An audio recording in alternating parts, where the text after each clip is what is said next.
Matapos nga po ang isang impresibong pagwasak ni Casimero noon sa kababayan ni Naoya Inoue na si Kenya Yamashita.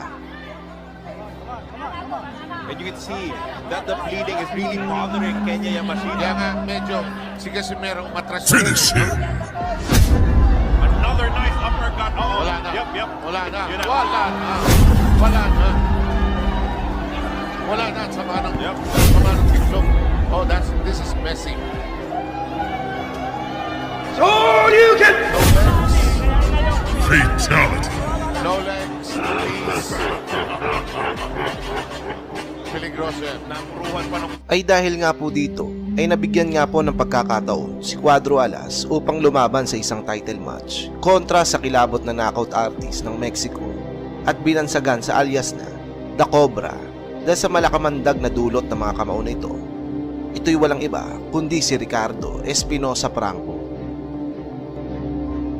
Sa laban na ito ay didepensahan ni Ricardo ang hawak nito WBO Bantamweight Interim Title mula sa kababayan natin na si Cuadro Alas. Pero bago po natin pag-usapan ang magiging bakbakan ng dalawa, sa mga di po nakakaalam, bago pa man po ito makalaban ni Casimero ay nagtala po ito na nakakakilabot na 13 sunod-sunod na impresibong panalo. Ang matindi pa dito mga idol ay isa lamang po ang maswerteng nakatawid sa desisyon. Lahat po ng mga ito ay brutal na winasak mula sa makamandag na mga kamao ni Ricardo Espinosa.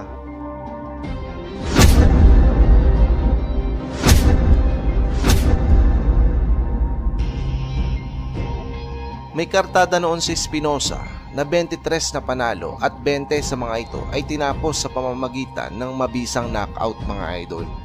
Mayroon lamang itong 2 talo at mayroong nakakakilabot na knockout percentage na nagtala ng 73.33% knockout ratio. Taong 2018 naman mga idol ay naging Latino WBO Bantamweight Champion din po ito. Kaya naman, masasabi mo talaga na isa ito sa pinakamahirap na boksingero na makakaharap ni Cuadro Alas. At eto na nga po mga idol, sa mismong laban, ang makamandag na si Ricardo Espinosa ay mistulang naging bolate. Dahil sa umpisa pa lamang po ng bakbakan ng dalawa, ay makikita po natin na nangingibabaw talaga ang lakas ng pambato nating makunat pa sa espalto na si Cuadro Alas.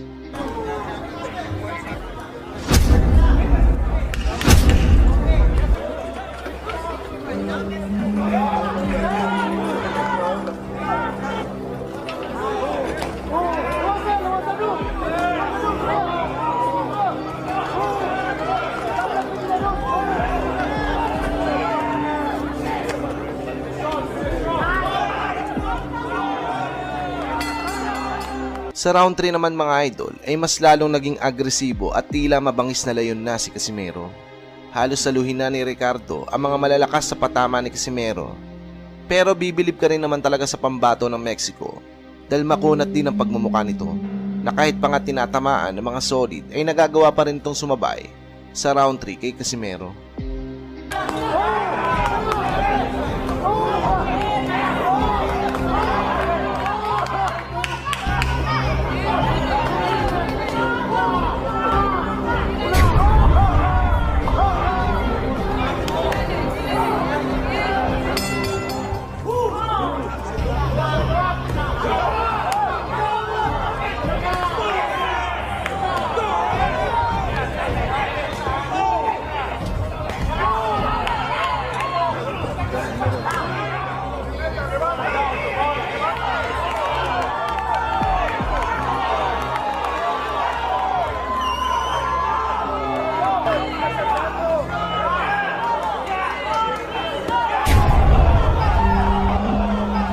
Ngunit wala pa rin talagang tatalo sa hari ng kunat ng pagmumuka na si Casimero.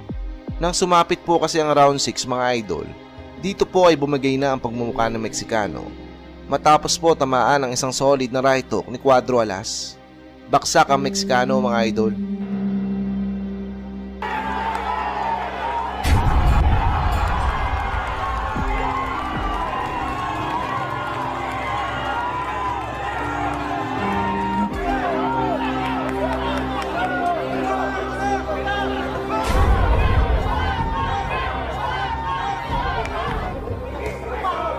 Pero bibilib ka rin talaga sa fighting spirit ni Ricardo mga idol. Di nakataka-taka dahil isa itong dugong Meksikano. Bagamat bumaksak ito sa round 6, sa mga sumunod na rounds ay nagawa pa rin itong makabawi kay Cuadro Alas. Ang problema nga lang, bali wala po talaga ang mga suntok nito sa pagmumukha ni Casimero.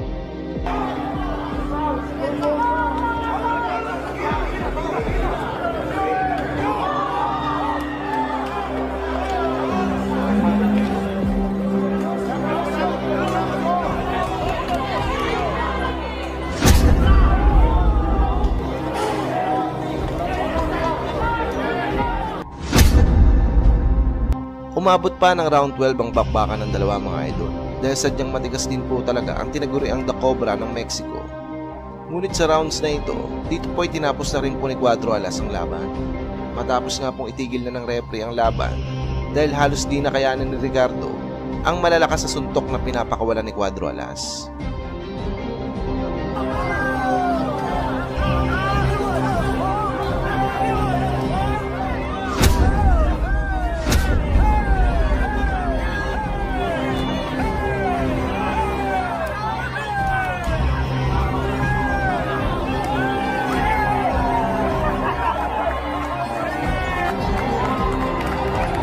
Matapos nga pong wasakin at tapusin ni Cuadro Alas ang pinuno ng mga batang tirador ng kaning bahaw at bugok na itlog at binansagan na the Japanese headache na si Ryo Akaho.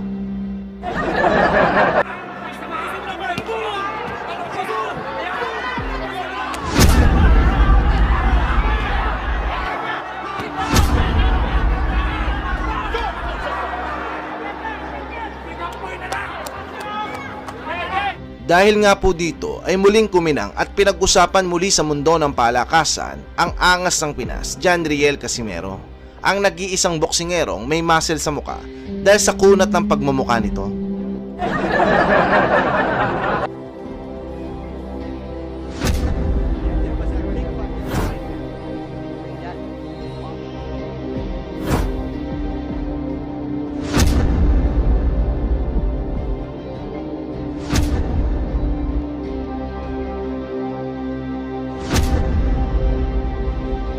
Dahil sa sobrang kasikatan nga po ni Casimero, 6 na buwan lamang po ang nakalipas matapos ang pagwasak po nito kay Akaho, ay muli itong nagkaroon ng isang malaking laban. Sa tagpo na ito mga master ay isang title match ang naikasang laban kay Casimero. Ang susunod po kasing makakalaban nito ay ang may hawak ng WBO Global Bantamweight title at sinasabing kasing lakas nga po ni Taguro. Ayon kasi sa malaalamat na kwento ng mga barbero ay noong nagsisimula pa lamang ito sa boxing ay marami na itong insektong natires at naiulam. Kung sino ang nakakilabot na kampiyon na ito, ito'y walang iba kundi ang bato-bato at gwapong-gwapo na sina Tipos Ngitumbua, ang nag-iisang boksingerong nakapatay ng 100 langgam sa likod ng bahay nila. Ayon nga po sa prediksyon ng kagalang-galang at walang kayabang-yabang sa katawan na si Silver Boys TV ay sina Tipos na nga daw po ang tatalo at wawasak sa kanyang best friend na si Cuadro Alas. Ito ay dahil iba daw po ang kalibre nitong sina Tipos. Bago kasi ang laban nito kay Casimero ay nagkaroon po ito ng 12 sunod-sunod na panalo at isa lamang po ang maswerteng nakatawid sa 12 rounds, lahat po ay semplang sa inidoro. Binansagan din po itong energy drink dahil bago po ito sumampas sa lona ay 20 pinaghalo-halong Sting, Red Bull, Cobra ang nilalaklak po nito na dahilan kung bakit sobrang tindi at agresibo po nito na para bang mabangis na kambing sa ibabaw ng ring. Nakakatindig balahibo din po ang knockout power percentage ito na meron lang naman po na 91.67%. Kaya naman taas noo at inakala ng mga basher ni Casimero na pupulutin nga sa kangkungan ng angas ng Pinas. Pero ayon nga po kay Casimero, kahit mukhang kapre ang mga kalaban nito ay ni konti ay di siya nakakaramdam ng takot dito sa batang nemik na sina Tipos Ngitumbua. At ito na nga mga master, May 13 taong 2023 ang paghaharap ng angas ng Pinas at ni Boy Energy Drink sa ibabaw ng lona. Sa umpisa pa lamang po ng salpukan ay nagmistulang mabangis na kambing na si Ngitumbua. Sobrang agresibo nito samantala si Casimero tamang chill lang mga idol. This is a place where he can be more comfortable, stronger. He looks strong. He looks very strong, and and at the same time, he doesn't have to cut the weight that he had problems with in the bantamweight. For the defending champion, Philippus Energy Ngitumba. That's a key term that we have to put out here. Energy. Yes, you're the defending champion, but you are fighting on your opponent's home. Punches. Chin is up in the air. John Riel can time it. Coming up on a minute remaining in the opening round. All fighters looking to trade early and often. Well, let's remember that Philippus also does have that ability to switch. So let's see if he does change that in the second round. Great point. He slaps with those overhand, but I think it's the accumulation of punches that he does damage people or his fighters, opponents. He's trying to protect himself with that shoulder.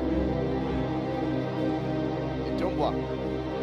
I think John Riel is looking for a big shot to land against Ngitumba. Ngitumba trying to unload with that right hand. Staying active with the jab as well. Casimero trying to go to the body, but met with that left hook counter by Ngitumba. Sa pagsapit naman ng round 3 hanggang round 5, mga master, dito ay pinakita na ni Casimero kung sino siya. Pero sadyang malakas at sakunat din pala itong si Boy Energy Drink. Dahil kahit nakakatikim na ito ng mabibigat na kamao de gulat kay Cuadro Alas, ay tila ba kinakaya nito ang mga suntok na tumatama dito. With great certainty, and he's pressing forward with great defense and smothering John Riel's Casimiro's punches. John Riel bobbing, weaving, looking for an opening again. The straight, and I think, like Rachel said, investing in that body shot is gonna be a big help for Casimero. But John Riel, He's ranging him. He's finding that distance so he can throw and unload that right overhand. oh, look at some. Yes, Ngitumba is having a little bit of fun with the crowd and more concerned with the crowd than circling around the ring, bobbing and weaving. And using those jab behind to throw those big shots. Again, body shots and Oh, nice Nice shot. overhand. overhand. Yes. That's exactly what Casimero has been waiting for. Oh, Casimero. he's saved by the bell. Pero sa pagsapit ng round 6 mga idol, dito na natsyempohan ni Cuadro Alas ang madulas at makunat na si Boy Energy Drink. Muntik nang maputol ang ulo ni Ngitumba sa lakas ng counter left hook na pinakawala ni Casimero. Parang nahilong unggoy si Natipos sa kinain na suntok sa Pinoy. When you put in all that work in that round and they get away with the... Oh! John Riel. He went out. Ngitumba is Get down Ngitumba on the down. mat, getting counted. His legs are wobbling. Is he going to come towards the ref? And the defending champion has been knocked down. They're Casimero. allowing it to go. Casimero going in for the kill. Casimero going for the kill. He's trying to get the distance to be able to hit him. Ngitumba was out. Tumba's covering up. Trying to hit him with that. He's trying to save right now by holding John Riel Casimero. He's wobbly. He's wobbly, Nonito. He's just one punch away. Just one punch away. I think an uppercut will do this one. John Riel just needs to get that distance to be able to fire his shot. Oh, look at him. Look at He's him. Almost reaching. out on his feet. Almost out on his feet. He's reaching in to try to clinch John Riel from hitting him. He tries to get a left hook in, and the barrage of punches that John Riel is throwing. The champion just swinging for dear life. His right leg is out. It's barely bending. He is just a punch away, and he has no more power. Pinilit naman na makabawi ni Natipos sa mga sumunod na rounds, ngunit sa huli ay tinanghal pa rin na panalo si pambansang angas ng Pinas via unanimous decision. Maluwag naman itong tinanggap ni Ngitumba na payakap na lang ito kay Cuadro Alas at napaiyak na lamang ito sa sama ng loob. Ito ay dahil 5 taon palang pinaghandaan at hinintay nito ang laban sa kababayan natin si Casimero. Ngunit sa huli ay nasayang lang ang paghahanda nito. Matapos ang matagumpay na 3 sunod-sunod na impresibong panalo ng tinaguriang Mr. Geng Geng aka Angas ng Pinas alias Cuadro Alas, na may pangalang John Riel Casimero, the Philippine Monster.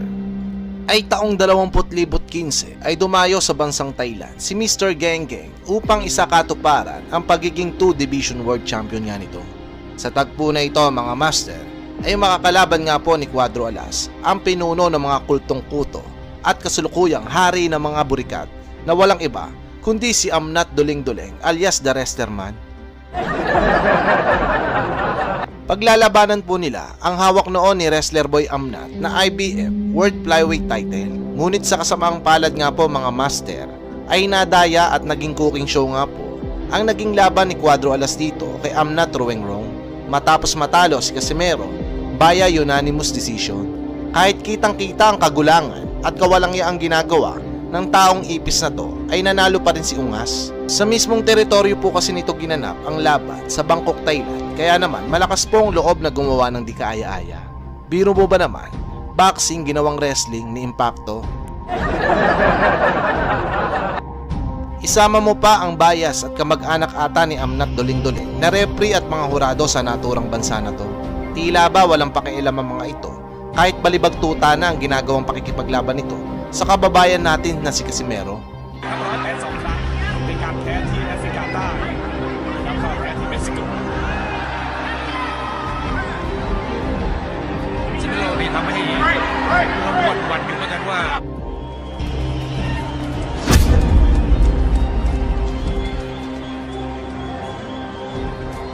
Bagamat bigo nga po itong si Cuadro Alas na makuha ang pangalawasan ng world title nito, ay di naman po ito nawalan ng kumpiyansa.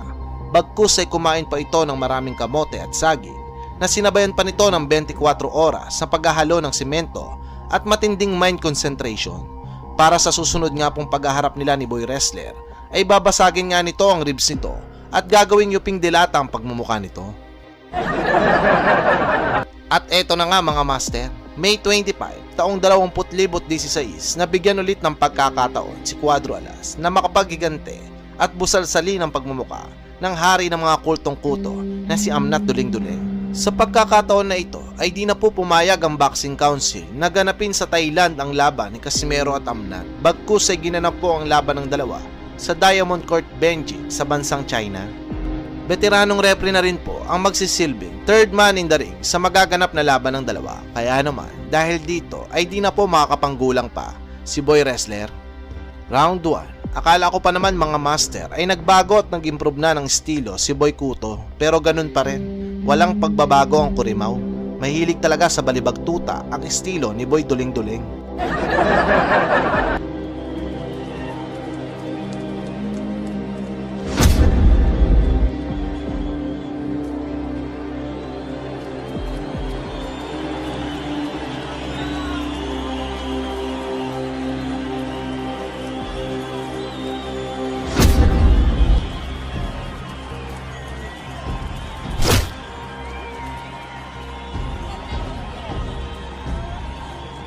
Round 2 mga master, dahil nga walang pagbabago ang galawan ni Boy Wrestler, basang-basa na po ni Mr. Geng Geng ang pormahan nito.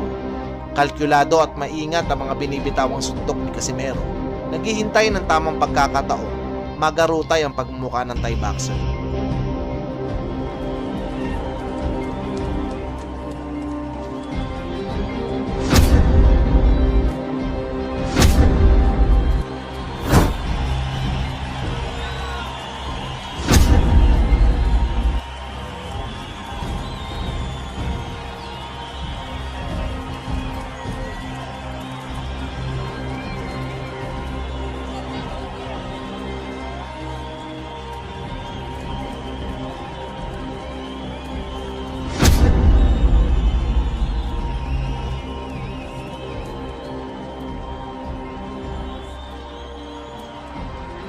Sa round 3 mga master ay puro kabalusugan na naman po ang pinagagawa ni Boy Wrestler. Desperado na po ito, kaya naman back to the basic ito sa maduming laruan ito. Parang di marunong sumuntok, tulak at balibag pusa lang ang pinagagawa nito.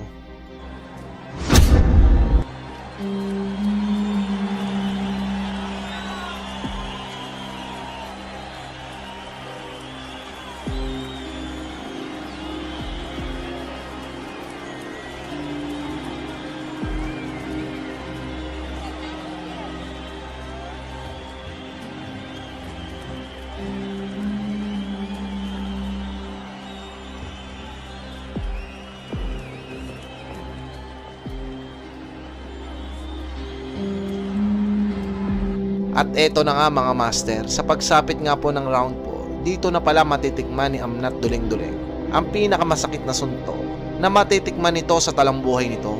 Suntok na wawasak sa bahay tayo nito mga master. Hey, the battle continues here in round 4. And a good left uppercut to the body from Netron Wang. And look, him behind the back of the head. And that's what Netron Wang got. He don't mind that stuff. Retaliate. Yep. See, Casimiro retaliates and weak points of both now. Good jab to the body from Amnat, trying to get the positioning back. Yeah.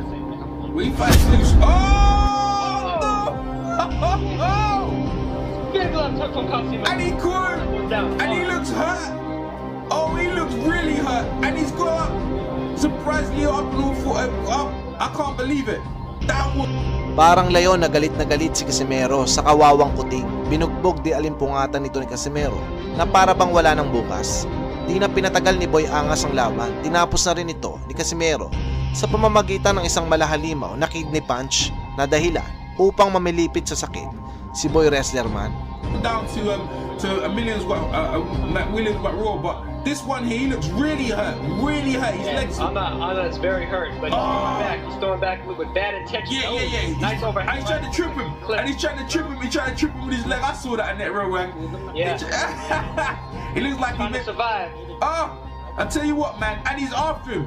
And the Filipinos trying to take out a year of frustration or after what happened in Thailand, and he's taking out Netron Wang. Good right to the body. And he's definitely Casimiro is not trying to be hold on, and he won't be denied. And a good body shot, he's down again. To the body. Woo-hoo-hoo-hoo. And the champion is down. Up out of his seat. And he don't look like he's gonna get up. Is he gonna get up? Now the fight's been waved off by Tony Reeks. And we have a new IBF flyweight champion of the world. And what a shocker upset of the year going on along with Uchiyama getting beat.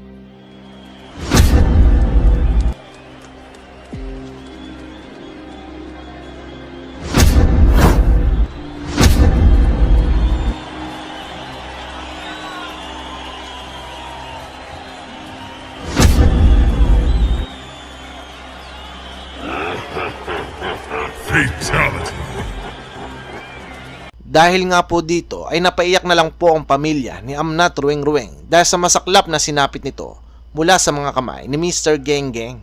Mula nang matalo ito kay Casimero, tila ba nakarma na ang impakto dahil 6 na sunod-sunod pa ang naging talo nito. Samantala, sa kabilang banda naman na si Casimero ay tila ba mas lalo pang lumakas ito dahil nagawa pa nitong maging 3 Division World Champion matapos nga pong matalo nito si Kulani Tete. Ano po masasabi nyo dito sa video natin ngayon mga idol? Magbigay ka po ng pinakabrutal na alam mong opinion at pag-uusapan po natin yan sa comment section.